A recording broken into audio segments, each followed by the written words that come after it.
Bueno, buenas tardes. Mi nombre es Matías Bupo. Dadas las circunstancias en las que estamos y las resoluciones que han tomado desde la Universidad Tecnológica, nos pareció desde la cátedra que esta podía ser una manera de tratar de ir avanzando con el programa y no perder estos días de clase.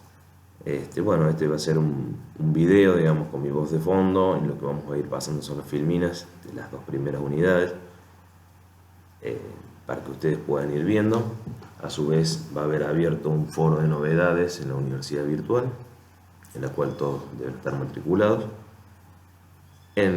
para que ustedes puedan evacuar dudas, hacer consultas y demás.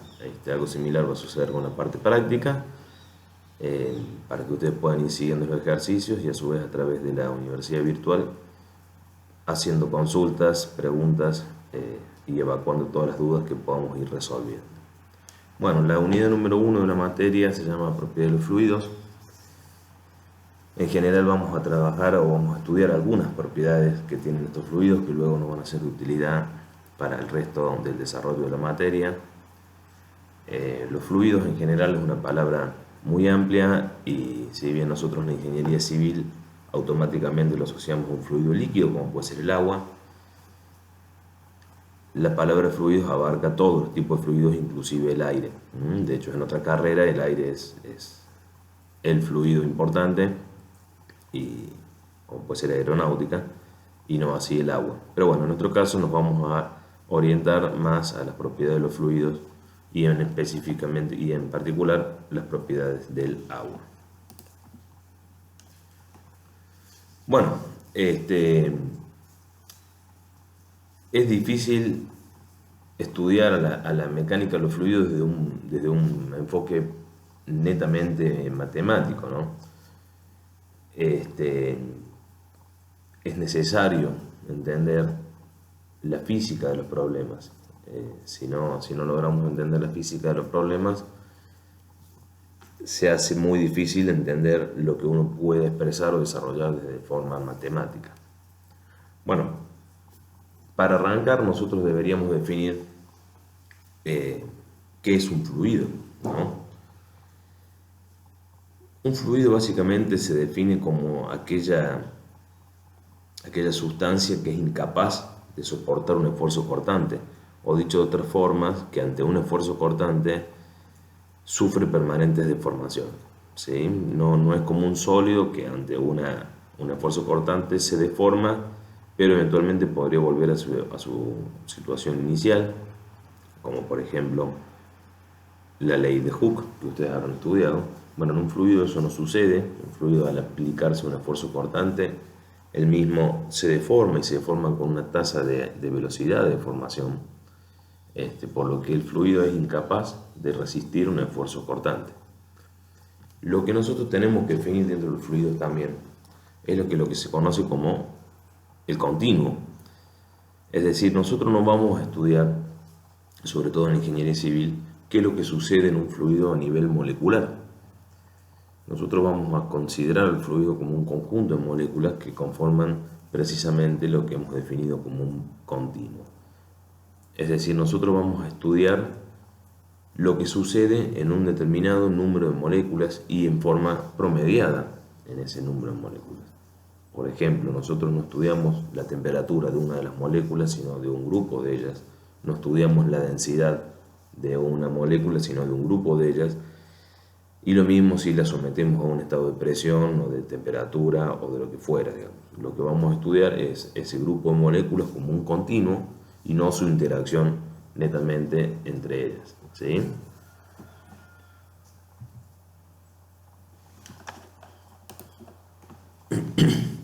Bueno, es importante tener bien claro el tema de las unidades. Nosotros no podemos trabajar con unidades que no sean homólogas, es decir, las unidades deben ser consistentes. Esto ustedes ya lo tienen que haber visto en alguna otra asignatura, pero siempre es bueno recordarlo y tenerlo bien presente. Hay muchos sistemas de unidades Las unidades en la hidráulica, lamentablemente, suelen estar mezcladas en estos sistemas, no para una misma magnitud, sino entre ellas, ya que las líneas de investigación y de estudio más desarrolladas son las inglesas, o sea, con lo cual tienen su sistema métrico inglés, ¿sí? Pulgadas, libras, pies, etcétera. Y bueno, y hay un gran desarrollo también con el sistema internacional, los sistemas métricos, en donde, bueno, habrá que hacer las correspondientes conversiones para poder trabajar siempre en unidades homólogas. Esto hay que tenerlo bien presente porque es producto de numerosos errores numéricos. Uno puede entender perfectamente la física del problema, puede hacer los desarrollos y los planteos muy bien, pero si no trabaja con unidades en los sistemas homólogos, lo único que va a obtener son resultados erróneos, ¿sí? Entonces estos cuadros hay que tenerlos bien claros, las equivalencias hay que tenerlas bien claras, y siempre yo sugiero, cuando uno trabaja o hace los desarrollos, colocar las unidades en cada una de las expresiones a los efectos de darse cuenta o poder tener presente si esas son homólogas o no, y saber si hay que hacer algún tipo de conversión o equivalencia.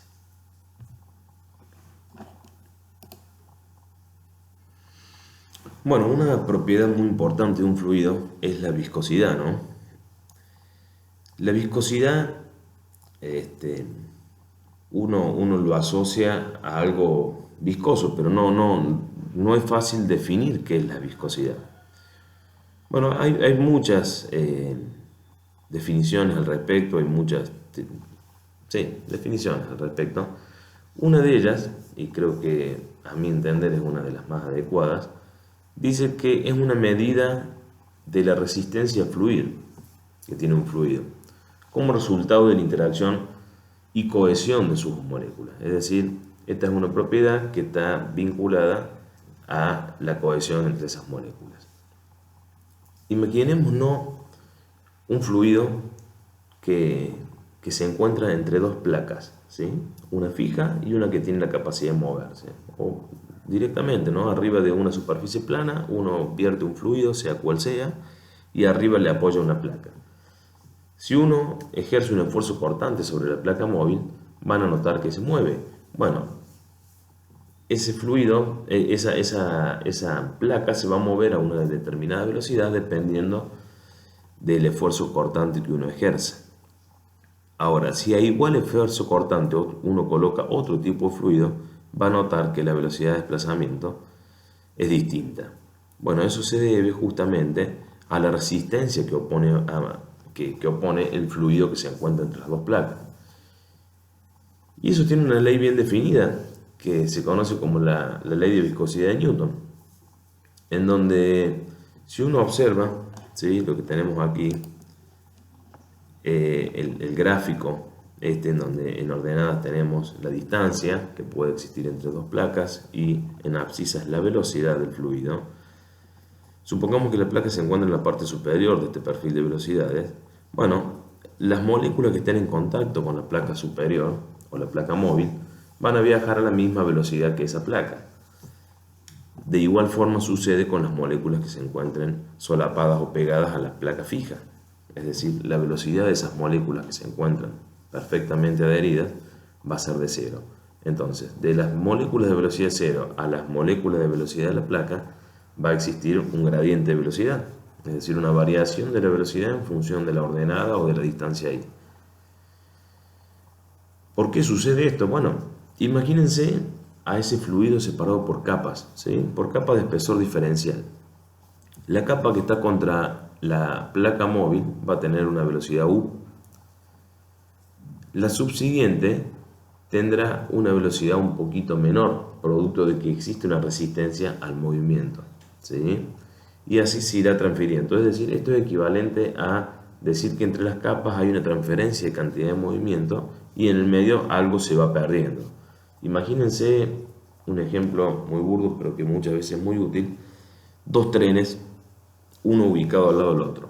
Uno se pone en movimiento y el otro queda quieto.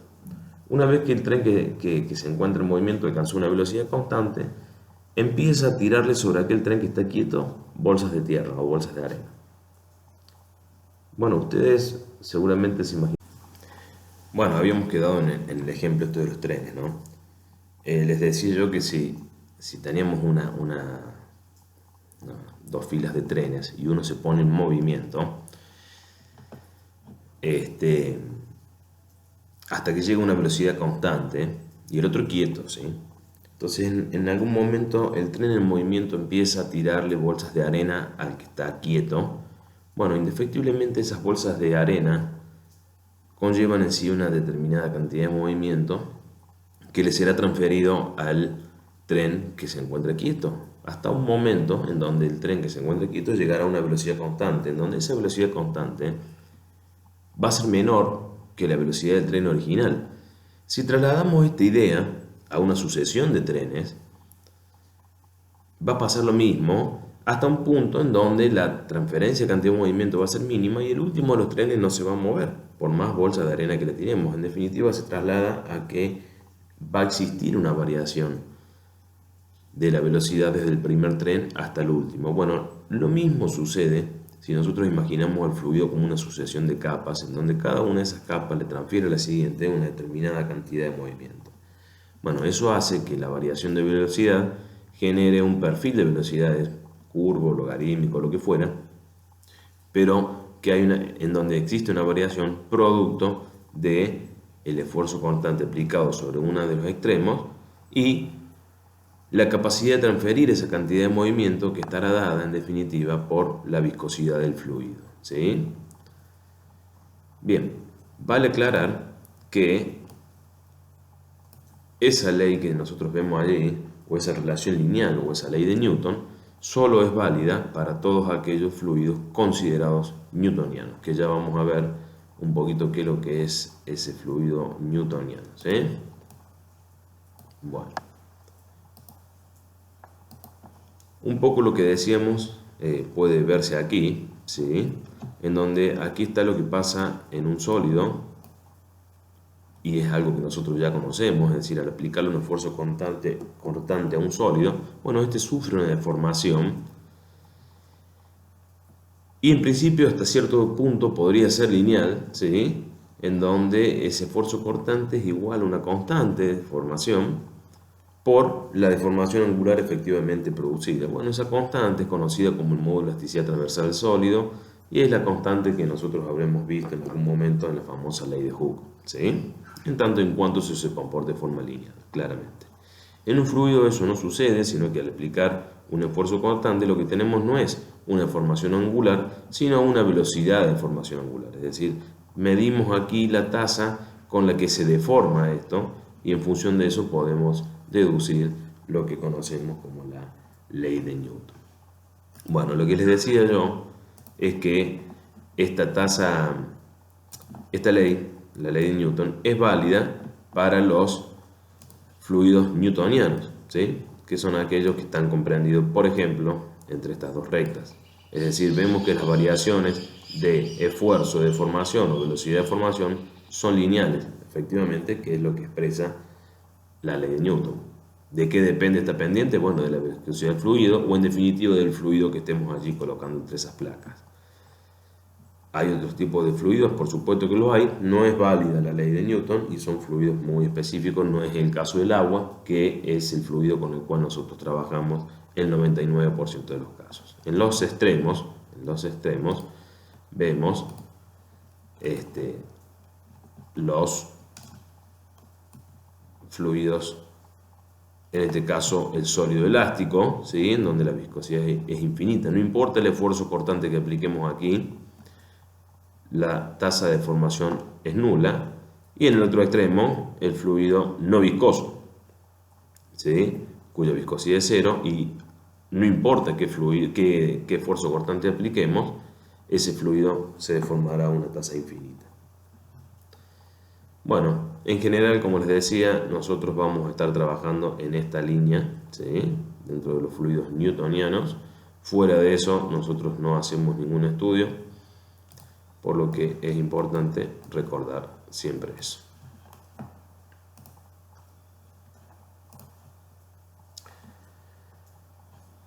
Bueno, en tanto y en cuanto las presiones sean relativamente normales, ¿sí?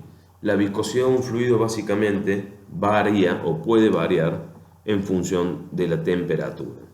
Habitualmente nosotros trabajamos con temperaturas de 20 grados o consideramos que las condiciones de presión y temperatura son normales, ya que las obras de ingeniería allí se manejan, ¿sí? Por lo que para nuestro caso la viscosidad podría llegar a ser un valor constante o prácticamente constante, ¿sí?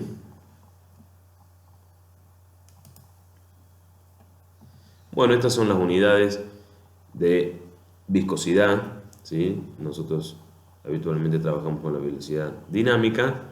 En algunos libros o en alguna bibliografía ustedes pueden ver que la viscosidad dinámica es dividida por ρ, ¿sí? En tal caso en esa expresión aparecerá gamma o g, la gravedad, pero digamos básicamente lo mismo, simplemente hay que tener en cuenta cuáles son las unidades y cuáles son los datos de los cuales uno dispone, ¿sí? Bueno, otras propiedades importantes para nosotros los fluidos son propiedades que ustedes ya conocen, ¿sí? Pero que no podemos dejar de mencionarlas. Una de ellas es la densidad, que se define como la masa por unidad de volumen. Aquí están las unidades en los distintos sistemas. Para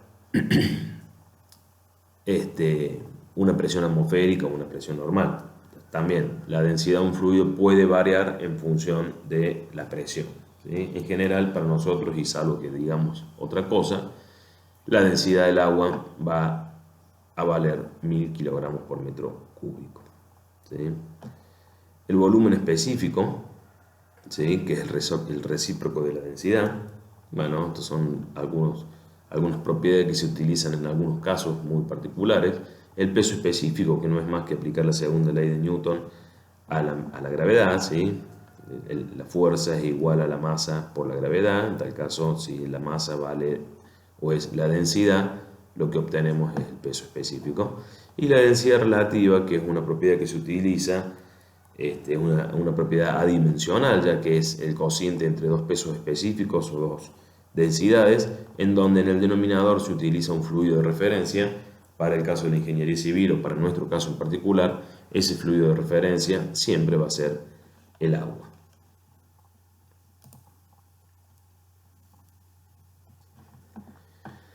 Bueno, compresibilidad.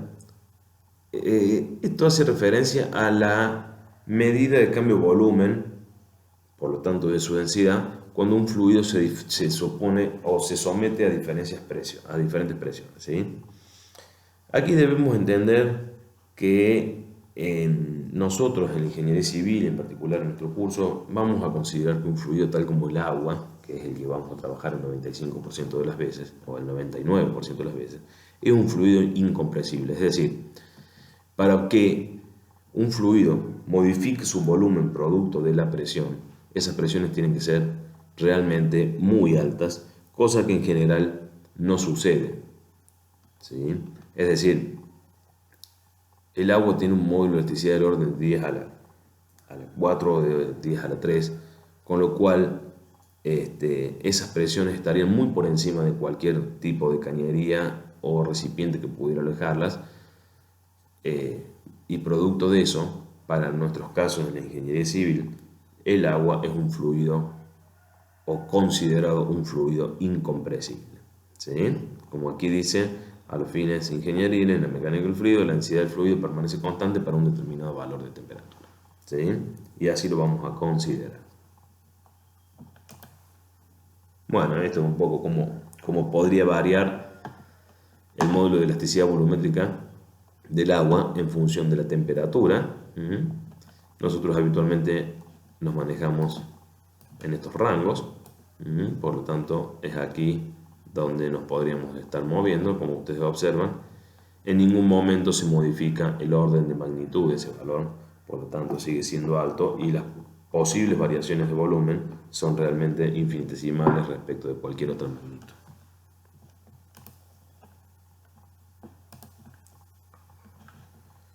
Bueno, bien, continuando con el tema, una propiedad importante de los fluidos es la que conocemos como la tensión superficial. ¿Sí? Esta es una propiedad difícil de ver a simple vista, pero digamos uno se imagina o sabe que está. Muchas veces ustedes habrán visto algún mosquito o algún bichito que se encuentra como parado sobre la superficie del agua y la pregunta es ¿por qué no se hunde? ¿Es lo suficientemente liviano? Sí, por supuesto, pero independientemente de que sea muy liviano, hay algo que hace que ese mosquito no se moje o no se hunda. Bueno, ese algo es lo que se conoce como la tensión superficial. Y la tensión superficial es una tensión con unidades de fuerza que se distribuye a lo largo de la superficie, ¿sí? En una interfaz entre un líquido y otro líquido o entre un líquido y un gaseoso, ¿sí? Eso se debe principalmente a la atracción que existe entre las moléculas similares. En tal caso, cuando las moléculas son similares se conoce como cohesión, y la atracción entre moléculas que son diferentes. Es decir, si ustedes observan en el seno de un fluido, una molécula está sometida a diferentes fuerzas producto de otras moléculas, pero que en todo su contorno o en todo su perímetro o en todo su alrededor, esas fuerzas se compensan, por lo tanto, la resultante es nula. Cuando llega a la superficie, en la interfaz con otro fluido, sea otro líquido u otro gaseoso, bueno, las fuerzas que someten a un grupo de moléculas dentro de un fluido no son las mismas que las que se encuentran sometidas por otro fluido, llámese un líquido, un gas o un sólido.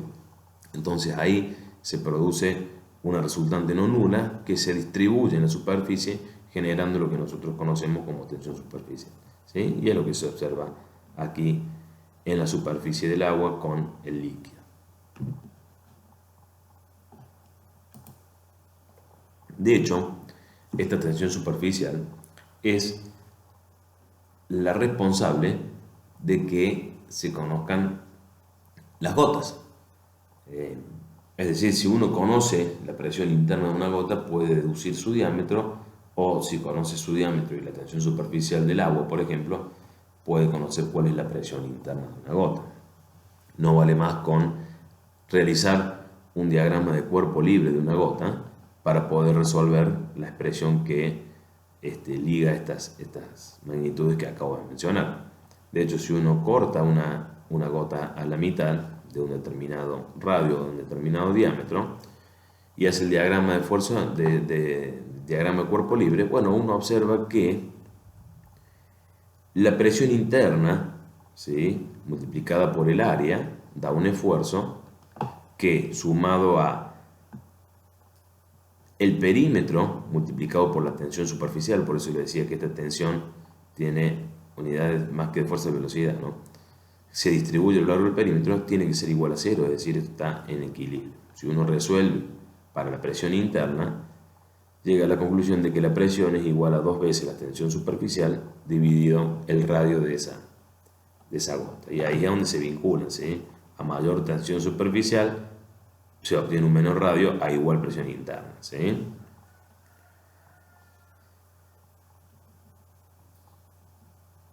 Si suponemos ahora una burbuja, la cual se corta a la mitad, es decir, en la burbuja ahora adentro no hay agua, sino que hay aire, y el espesor es muy delgado, ¿sí? Bueno, uno que obtiene que la presión interna, ¿sí?, o la fuerza ejercida por la presión interna, es igual a 2 veces, ¿sí?, la tensión superficial multiplicada por 2 veces el diámetro, es decir, porque esa tensión superficial se distribuye en los dos labios de ese espesor, el cual sabemos que es muy chiquito, por lo tanto podemos considerar que el radio es exactamente el mismo. Si resolvemos para esta situación, ahora nos queda que en una burbuja, es decir, donde adentro hay un fluido como aire, no una burbuja, no una gota de agua, bueno, la relación es muy similar, simplemente que en vez de 2 veces sigma, es 4 veces sigma. 4 veces la tensión superficial, y bueno, el radio queda vinculado a la presión interna a través de la tensión superficial en una diferencia de 2 con respecto de una burbuja. Estas dos situaciones se dan a raíz o por causa de lo que se conoce como tensión superficial.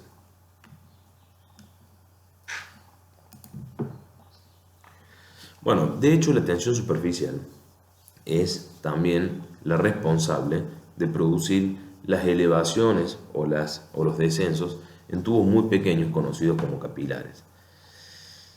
Esto tiene una importancia en todos aquellos que alguna vez hemos trabajado en algún laboratorio, cuando uno tiene que hacer una medición. Bueno, uno debe conocer cuál es este H o este delta H o esta sobrelevación o este descenso que se produce producto de la capilaridad. Porque uno al tomar una lectura en este tubo, bueno, debe conocer cuál es esta diferencia que puede obtener. ¿Sí? Si la adhesión del líquido con el sólido es mayor a la adhesión del mismo, subirá o viceversa, ¿sí? O sea, se pueden tener situaciones en donde el fluido dentro del capilar descienda o el fluido dentro del capilar ascienda, ¿sí? Bueno, resolver esta expresión no es muy compleja, digamos, lo único que tiene que hacer uno es efectivamente nuevamente plantear el diagrama de cuerpo libre de esta situación, ¿sí? Es decir, para que esto se sobreleve de esta forma, tiene que existir aquí una fuerza en este sentido tal que el peso de esto, ¿sí?, sea equilibrado con la presión atmosférica aplicada sobre la superficie del líquido. Entonces, pi por diámetro cuadrado sobre 4 es el área de ese tubo, multiplicado por gamma, multiplicado por h, perdón, da el volumen que se ha sobrelevado, y si lo multiplicamos por gamma da el peso que tenemos aquí. ¿Sí? Bien, ese peso tiene que ser contrarrestado por un esfuerzo que se distribuye alrededor del tubo, que no es ni más ni menos que la tensión superficial. Esa tensión superficial, que es esto que ustedes están viendo aquí, y que se aplica en todo el perímetro del tubo, no es ni más ni menos que la tensión superficial multiplicada por el diámetro de ese tubo, por el perímetro de ese tubo, multiplicado por la componente en el sentido del peso. ¿Sí? Si uno resuelve esto para h, bueno, básicamente logra observar que la sobrelevación, ya sea para arriba o para abajo, el esquema es exactamente el mismo, es función de la tensión superficial y el diámetro del tubo, ¿sí? Y el coseno del ángulo, que bueno, eso depende del tipo de fluido y el material del tubo. Eso es una expresión que está tabulada y depende de las interfaces que están ahí, ¿sí? Por ejemplo, para mercurio y vidrio, θ es de aproximadamente 40 grados. ¿Sí? Bueno, esto es importante saberlo porque depende del fluido que tenemos aquí, el diámetro del tubo en el cual vamos a medir y el material del tubo, es necesario conocer este H para sumarle o restarle a las medidas que uno está observando. ¿Sí? Si esto fuese un tubo, yo lo que quisiera medir es el nivel dentro de una tubería, bueno, debería restar o sumar esta sobrelevación o sobredescenso que se genera producto del efecto de capilaridad. Bueno, aquí como les decía, están tabulados un poco para distintas temperaturas y distintos fluidos la sobrelevación o el descenso capilar producto de la tensión superficial para diferentes diámetros, ¿sí?